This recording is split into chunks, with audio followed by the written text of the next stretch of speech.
Terima kasih pemirsa, Anda kembali bersama kami.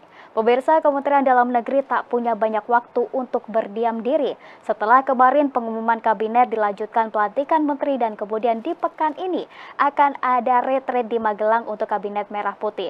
Tentunya pemirsa dengan melihat padatnya agenda dari Kabinet Merah Putih ini, Kemendagri terus bergerak cepat karena banyak pekerjaan prioritas yang telah menanti. Salah satunya pemirsa PR terdekat dari Kemendagri yakni Pilkada serentak yang akan dilaksanakan pada 27 November mendatang. Lantas pemirsa, bagaimana Kemendagri ini dapat bergegas untuk menuntaskan PR-PR yang sudah ada tentunya dengan formasi baru yakni 1 menteri dan juga 2 wakil menteri.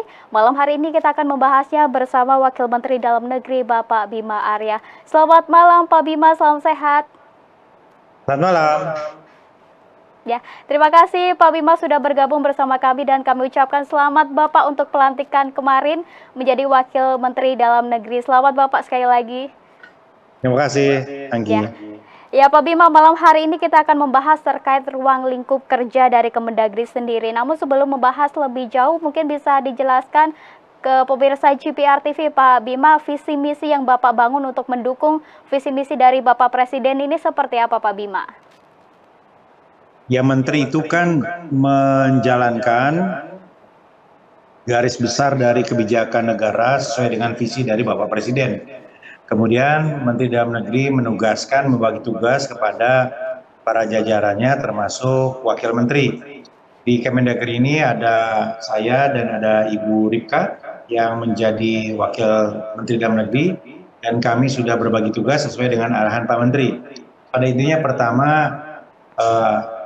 perintah dari Bapak Presiden untuk memastikan bahwa jajaran birokrasi itu bersih dan melayani, itu menjadi acuan utama kita.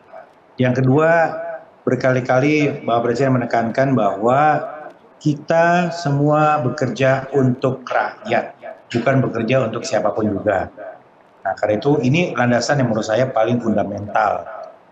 Yang ketiga, kalau dikaitkan dengan Kementerian Dalam Negeri, ini cukup banyak hal-hal yang dibagi oleh Bapak Menteri Dalam Negeri, Pak Tito Karnavian, dan saya sendiri ditugaskan secara khusus untuk fokus kepada satu isu yang terkait dengan pelayanan publik yang betul-betul diharapkan menjadi lebih baik, lebih efisien, yaitu kependudukan dan catatan sipil, gitu ya.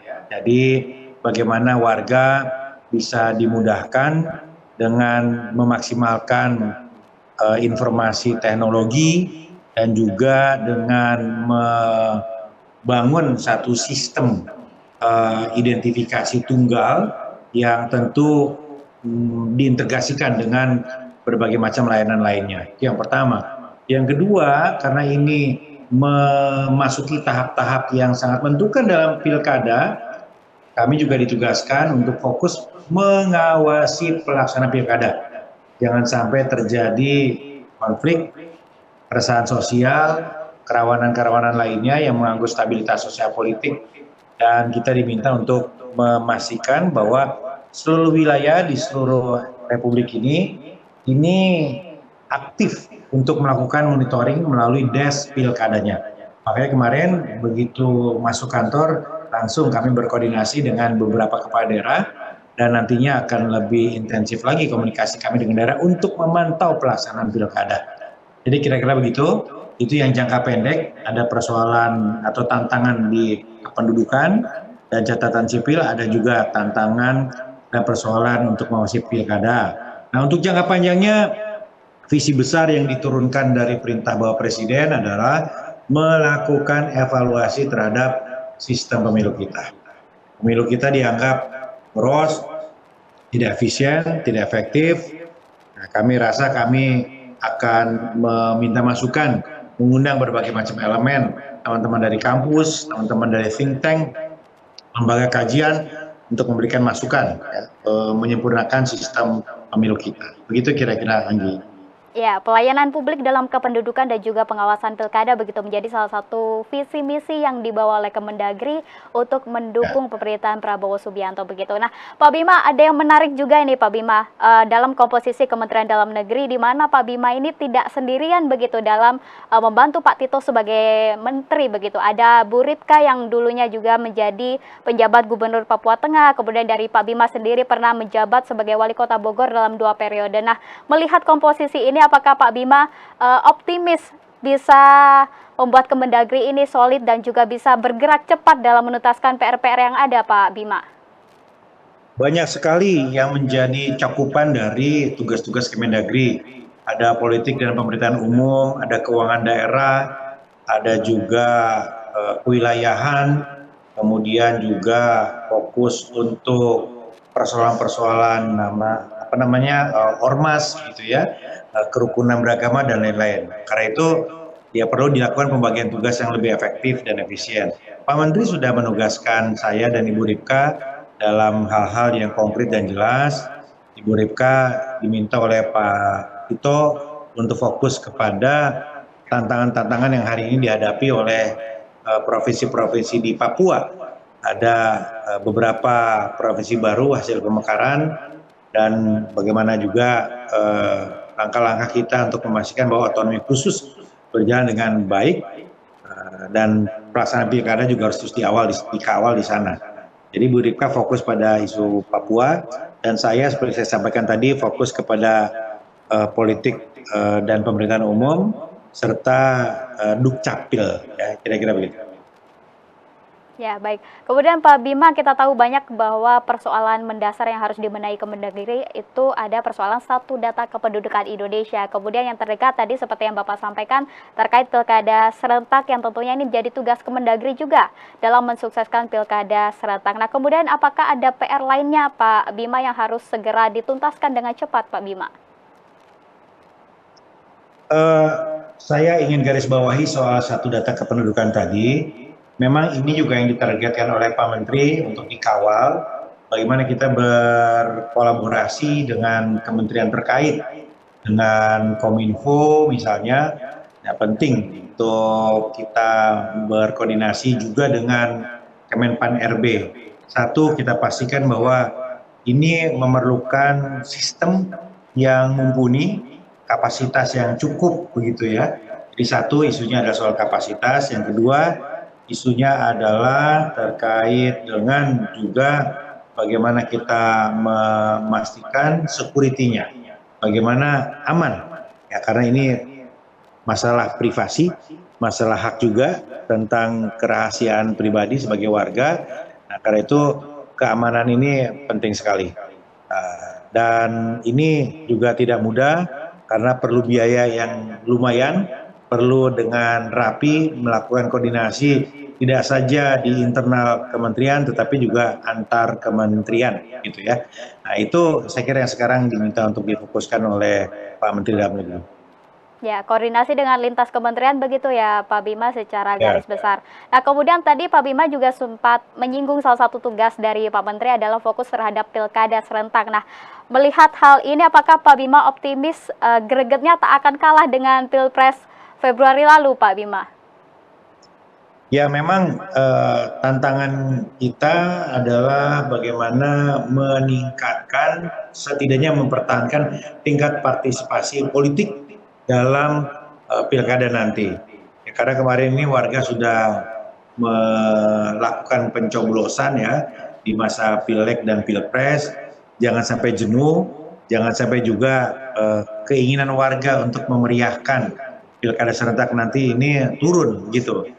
Nah, ini tugas dari KPU bersama-sama juga dengan teman-teman pemerintahan daerah untuk melakukan sosialisasi dan mengundang para pemilih ini ke tempat pemungutan suara dengan efektif begitu ya. Nah, itu satu. Dan saya kira yang juga penting untuk dipastikan ya bagaimana agar pilkada serentak yang dilaksanakan pertama kalinya sekarang ini juga berjalan dengan kondusif, dengan baik, kita mitigasi kemungkinan terjadinya konflik karena potensi-potensi itu ada.